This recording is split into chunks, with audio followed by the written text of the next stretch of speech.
Essa eliminatória tá feia, né? Pra caramba. Tá feio. Como, não sei se feia, acho que melancólica, né? É. Melancólica. Ou constrangedora. Ou constrangedora é o termo que a gente usou. Usamos melancólica para se referir melancólica, eu gostei. à despedida do Flamengo na Libertadores. Melancólica, né? Quem assistia o jogo de ontem ficava com a sensação de que nada ia acontecer, que o Flamengo ia ter muita posse, ia ficar o tempo inteiro com a bola e que não ia acontecer grandes emoções na partida. Pelo menos foi a sensação que eu tive assistindo ao jogo do Uruguai, e o Flamengo se despede da Libertadores com uma campanha pífia, né? 4 vitórias, 2 empates, 4 derrotas, menos de 50% de aproveitamento. E pífia desde o começo, porque na fase de grupos, num dos grupos que eram para ser um dos mais fáceis, para somar 15 em 18 pontos, o Flamengo conseguiu passar em segundo e, por causa disso, decidiu o mata-mata de novo, fora de casa, já exemplo do ano passado.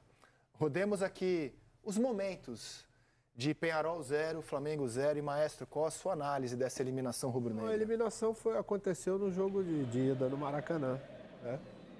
Quando perdeu o jogo com atuação... Ontem alguma coisinha ainda deu para aproveitar, mas no jogo de ida do Maracanã não se aproveitou praticamente nada.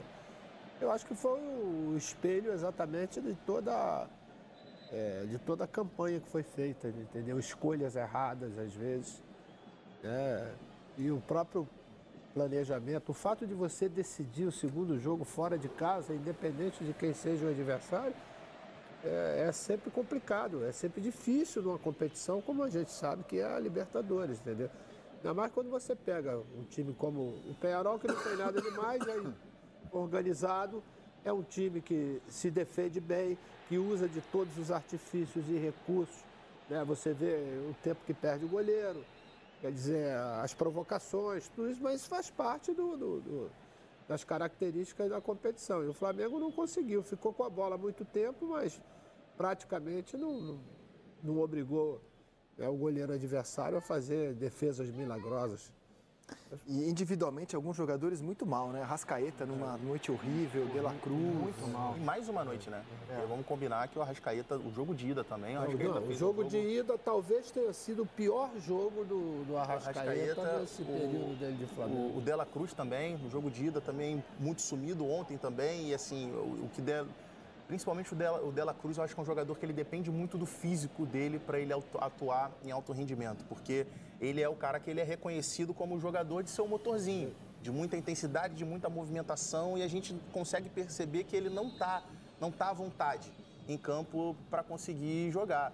Assim, o desenho do jogo foi esse, muito, assim, além da atuação muito pobre, assim, eu achei que, de certa forma, o Flamengo, principalmente ali na reta final do jogo, até os próprios jogadores pareciam não acreditar que ele fosse conseguir encontrar aquele gol, porque assim, dominava a bola, até oportunidades, o Gerson, por exemplo, de queimar essa bola, de finalizar de fora da área, ou talvez até pela falta de confiança.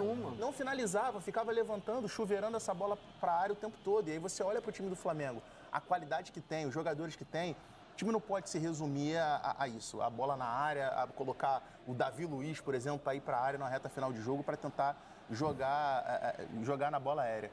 Acho que assim, o Flamengo, mais do que só a atuação pobre, mais do que só a responsabilidade do Tite, que é a grande parte, mas acho que tem que haver uma cobrança também dos jogadores, da gestão a gente vai falar daqui a pouco, mas assim, dos jogadores em campo. Tem muita gente jogando abaixo do que pode, muita gente jogando abaixo do que pode.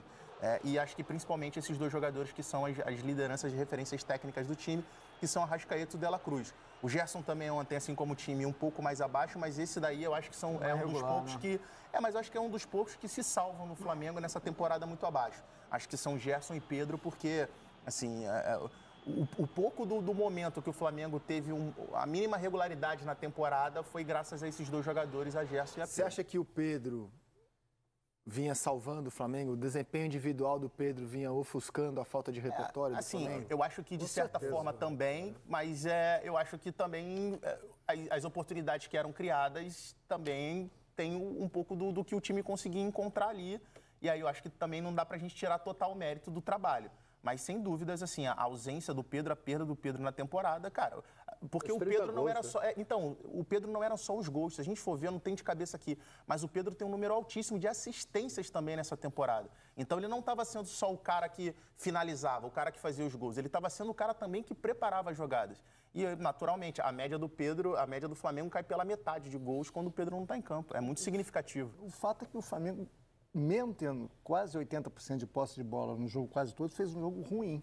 Eu vou mostrar os números dos dois jogos, Vamos porque lá, eles a gente já mostram fala. um padrão, cara. Vamos lá. Os dois jogos são muito parecidos. Bota aí. Posse de bola quase idêntica, né? A bola o tempo todo no pé do Flamengo. No jogo do Maracanã, 76%, já adianto que ontem 74%. Finalizações, 20 para o Flamengo no primeiro jogo, no outro 13%. Então, assim, nos dois jogos, Flamengo com a bola, finalizando mais, trocando passes e cruzando muito. 40 cruzamentos no primeiro jogo e 34 no segundo. Então, assim, eu noto que é um padrão.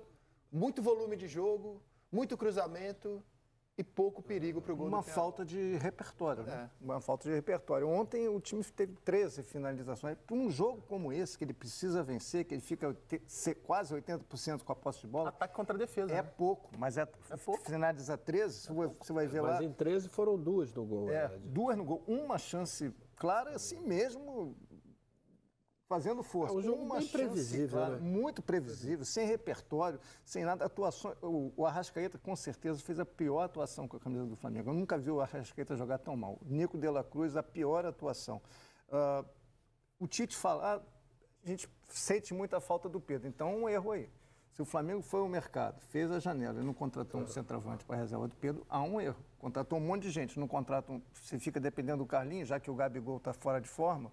Porque quando foi ao mercado, né, Led, por exemplo, tiveram as 2 contusões. Do Cebolinha Aí e foi pro lado. Aí foi pro lado. Plata e Michael. Aí faltou o centroavante. Então, se E o a Pedro contratação mais cara da história do clube, o Alcaraz, não saiu. não entrou no jogo, não entrou no jogo. A gente não sei se a gente vai entrar nesse assunto com mais calma, mas as substituições do Tite Tá aqui são na bem tela, Lédio controversas. Carmona, a gente São lê o seu bem pensamento, ó. controversas. Vamos lá. Está na tela, Vamos põe, por analisar favor, uma a diretor. uma. Vamos lá. Vamos lá. Porque o Tite disse que o time jogou bem. Eu não concordo, eu gosto do Tite, eu acho um bom treinador, acho que o trabalho dele não é bom, mas respeito muito a carreira dele, mas o trabalho não está sendo bom e as substituições de ontem foram ruins. Vamos lá, uma a uma. Ó, esse era o banco do Flamengo, tá? Matheus Cunha, Wesley, Davi Luiz, Ayrton Lucas, Alan, Pulgar, Alcaraz, Everton Araújo, o Lohan, o Matheus Gonçalves, o Carlinhos e o Gabigol. Entraram Wesley e Gabigol aos 3 minutos, aos 13 do segundo tempo. Depois o Ayrton Lucas, aos 28. E aos 37, o Matheus Gonçalves. Davi Luiz. Que foi o jogador que entrou melhor, foi o Matheus Gonçalves. As Ele duas foi o que primeiras jogou menos alterações. tempo. Mas qual é o seu ponto das Não, alterações? bom, primeiro da escalação, eu entraria com os 2 laterais que ele botou no segundo tempo. Escalação inicial? O Flamengo precisava ganhar Bota a o jogo. escalação inicial, Ele então. botou 2 laterais defensivos, certamente com receio do contra-ataque, que não existiu do Peñarol. O Peñarol não teve contra-ataque. Principalmente o Varela, né? Exatamente. Então ele podia entrar com o Wesley, né, mestre, e Ayrton Lucas espetados, não precisava queimar essas substituições no segundo tempo. Aí, em algum momento do segundo tempo, ele faz uma troca estranha. Ele troca zagueiros, ele troca o Fabrício Bruno pelo Davi Luiz. Não entendi. E até entendi, o Davi tem uma saída de bola melhor para tentar fazer a bola chegar mais à frente, mas me parece ali naquele momento completamente inadequado. Já era 38 minutos do segundo tempo. E o Matheus entrou bem no jogo, poderia ter entrado Já antes. tinha jogado bem contra o Grêmio. Contra o Grêmio. Podia ter entrado antes, ele jogou 15 minutos, mas o jogador que mais fez fumaça, que mais fez para cima. E a substituição que não foi feita, que é mais reclamada pelos rubro-negros, o Alcaraz, que é o jogador que custou mais caro, é um jogador que está com muita vontade, está com muita fome. Que jogou bem domingo contra o Grêmio. Entrou bem contra o Grêmio. Bastava ele tirar o Fabrício Bruno, recuar o Léo Ortiz e botar o Alcaraz na frente. E ele ainda morreu com o Alcaraz. Mas você não acha que é uma característica do Tite? O Tite é pouco ousado em alterações, no meu entendimento. Ele é um treinador que ele mexe nas casinhas. Na seleção era assim, no Corinthians é assim. Meia dúzia, não é? sempre. O Tite tem isso como marca, né? Ontem era um jogo que ele não podia ser conservador nas substituições. Sim, mas o Tite é assim. Na escalação, ele foi conservador na escalação, com todo respeito, eu gosto do Tite. Agora, ontem ele errou na escalação, no meu modo de ver, eu estou aqui para dar a minha opinião. Na escalação e nas substituições. O Lédio, ele já tinha errado no primeiro jogo, que endereçava tudo para jogar. O Ortiz, mesmo jogando fora de posição, vem num bom momento. Sim. Vem entregando melhor que o Pulgar. melhor. Quer dizer, o Ortiz tem uma virtude diferente do Pulgar, que roubou a bola, ele já tem uma jogada na cabeça. O Pulgar normalmente rouba a bola, mas toca para o colega do lado. O Ortiz não, ele tem esse... E era para ele ter sido usado, essa é uma reclamação que vem desde a semana passada, para ele ter começado o jogo no Maracanã. Você poria o Alcaraz? Mas poria, né? Ontem, claro, Lédio, sem dúvida. como alguém que acompanha a carreira do Tite com razoável atenção, eu afirmo sem medo de errar. Pega quais são os jogos na carreira do Tite, nos clubes ou em seleção, que se diz dele, ganhou o jogo porque fez uma alteração mega ousada, mexeu no esquema durante os jogos, não tem. Ele é um treinador cujos trabalhos vingam pela longevidade, né? E o equilíbrio. Equilíbrio. Boas defesas, que não é o caso do Flamengo esse ano. O Flamengo tomou 32 gols no Brasileiro. Ele não é um treinador que ao longo da carreira dele, até na seleção mesmo. Então qual foi a dança? Ele é muito marcado por tira um ponta, põe outro. Qual foi a dança das substituições? Ele tirou os dois laterais. Aí mudou os dois laterais. Aí depois ele trocou o zagueiro. Zagueiro por zagueiro. Aí no final ele faltou. Depois ele botou o Matheus Gonçalves. Não lembro do lugar de quem ele botou. O Ayrton Lucas entrou mais no final.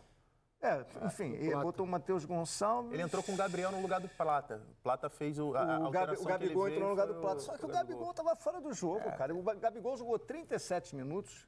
Claramente não tinha condição de jogo. Ele jogou 37 minutos e tocou 6 vezes na bola. Assim, mas essa alteração eu até entendo, Lédio, porque... para ter um jogador na área. E assim, o Plata fez um primeiro tempo muito abaixo, porque a ideia... Ele até alternou, né? O Plata, na verdade, jogou mais aberto pelo lado direito no primeiro tempo e trouxe o Gerson pro lado esquerdo. E aí o Varela era o lateral que estava segurando mais e o Alexandro era o lateral que estava saindo mais na primeira etapa. E aí eu concordo com você. Com relação ao apoio, a ofensividade, o Ayrton Lucas é um lateral muito mais reconhecido pelo apoio, pela ofensividade do que o Alexandro. E aí a entrada do Gabriel eu até entendo, porque assim, era um jogo, como a gente disse aqui, de ataque contra a defesa que estava faltando esse volume ofensivo.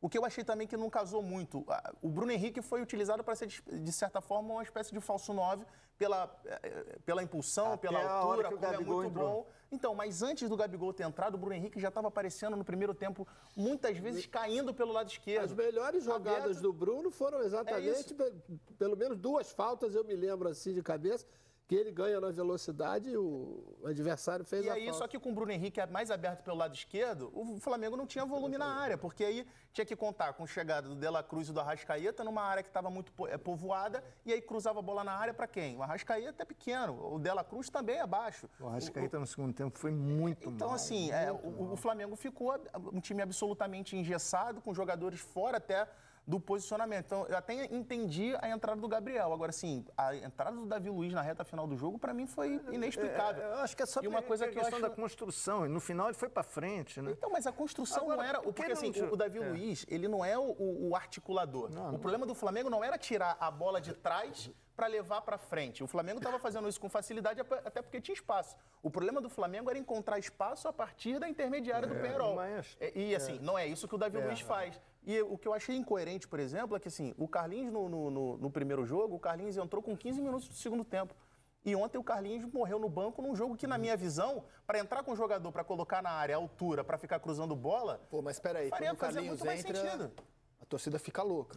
Mas para entrar com 38... com a bola. Mas para entrar com 38 do segundo tempo, num jogo que você está cruzando bola na área torto com a direito, você vai entrar com o Davi Luiz? Um comportamento muito certo. Aquela subida... Toda hora do Léo Pereira pelo lado esquerdo, errando um monte de cruzamento. E deixa eu fazer uma pergunta para vocês. Muito estranho. O mapa de calor do Gabigol, na verdade, é um mapa de frio, porque ele nem tocou na bola, né? O mapa de calor é de acordo com os seus toques na bola. Então a gente vai chamar de mapa de frio. Ele tocou só 6 vezes na bola. Na verdade, 5, viu, Lédio? 5, então, desculpa. Em 31 minutos, ele encostou 5 vezes na bola. Eu pergunto a vocês...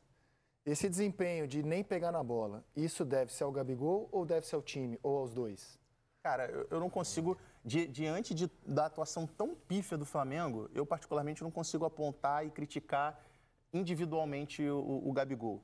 Assim, é óbvio que ele não está jogando nada já faz muito tempo, mas assim, ontem foi um dia que ninguém jogou nada. Então, pela partida de ontem, eu não consigo olhar e falar assim, o Gabigol teve responsabilidade de não ter conseguido ter uma grande atuação, porque ninguém teve uma grande atuação. E ele entrou num contexto de jogo que é completamente diferente da característica do Gabriel, inclusive nos melhores momentos do Gabriel. Ele nunca foi esse atacante de entrar na área e ficar trombando com o zagueiro para tentar ganhar a bola.